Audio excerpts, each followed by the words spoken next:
Sa mensahe mo para sa pamilya, isang espesyal na kanta ang ibabahagi ko para sa inyo. Alam kong marami akong pagkakamali at pagkukulang sa inyo.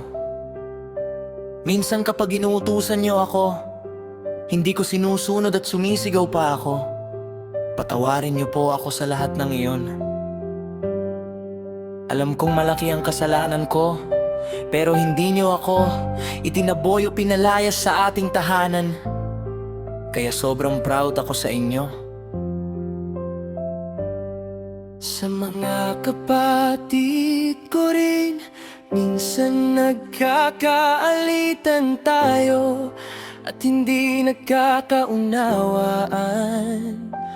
Pero hindi nagbago ang pagmamahal ko sa inyo, lalo na sa mga kuya ko na si Christian Daguman at Jake Daguman, at sa kapatid kong babae na si Joy Joy Daguman. Alam kong marami akong pagkukulang sa inyo.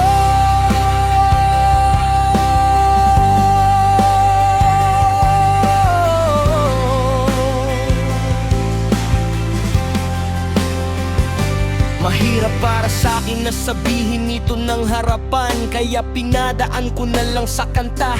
Dito nyo maririnig kung gaano ko kayo kamahal. Para sa aking mga magulang, kay Papa Alan Daguman at Mama Edna Daguman, pasensya na po kayo sa lahat ng pagkukulang at pagkakamali ko. Dati sa Carmen, puro tayo uno, at kahit mahirap ang buhay, tinitiis natin ito. Dito sa Calbayog City, ang kantang ito ay alay ko po sa inyo at sa buong pamilya natin. Renz Daguman, Bitaw Music.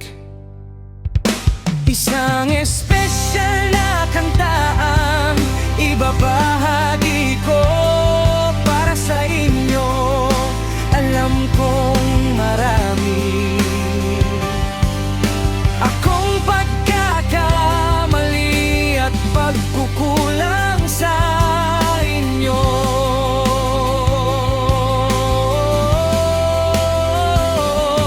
Minsan kapag inuutusan niyo ako, hindi ko sinusunod at sumisigaw pa ako.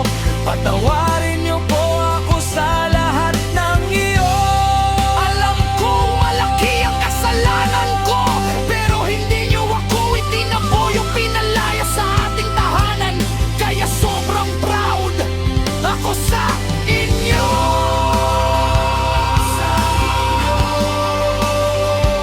Sa inyo.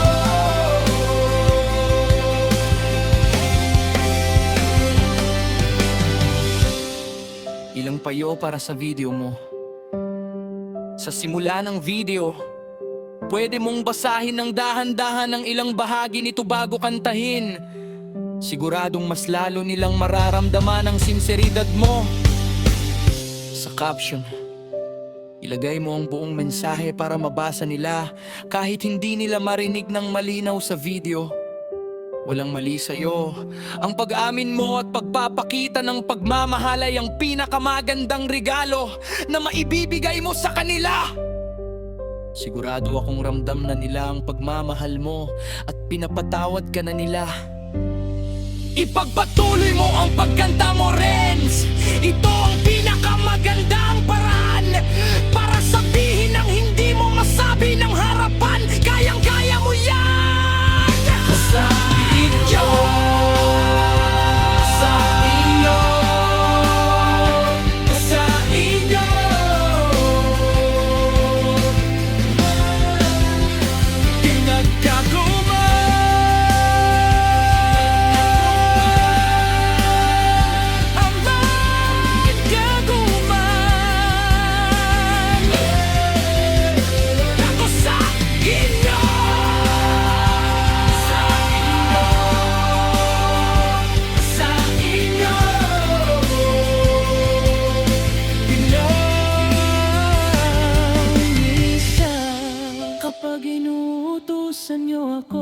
Hindi ko sinusunod at sumisigaw pa ko. Patawarin niyo po ako sa lahat ng iyon.